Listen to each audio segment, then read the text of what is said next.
the inspection process here. And this is very short. Obviously, I'm not an inspector, and I can't even put pool sticks up on a wall straight.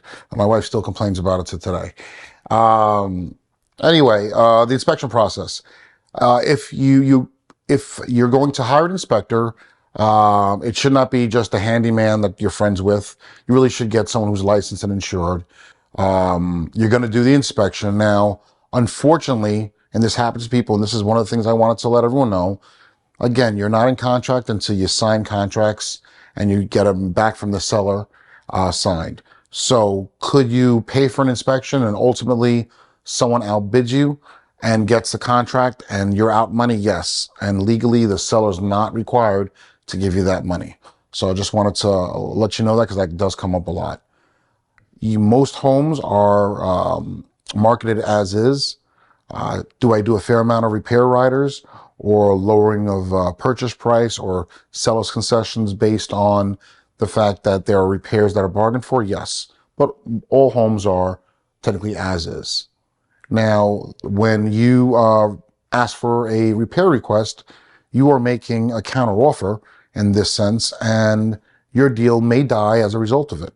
So just keep that in mind, that you're going to want to ask for any repairs that you can't live with, or that you absolutely do not want to deal with. Otherwise, take the inspection report as an FYI and go forward, and you'll soon be a homeowner.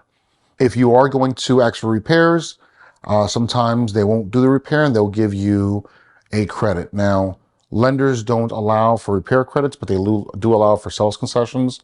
And we can explain that on another video. But in short, the X amount of your closing costs will be paid out of the purchase price.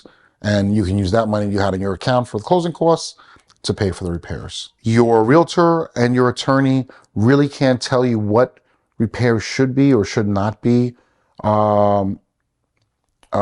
fixed or addressed, only because it's really you that's making that decision. Some people are handier than others. Some people have more money than others to make repairs. And some people have more just experience in the market. So just decide really on your need, your finances, and what you can and cannot live with. Any other questions, just please reach out to me. Thank you. Hope you're enjoying the videos that you've watched today. They're not meant to be a substitution for speaking with your legal professional, but just an educational tool. Thank you.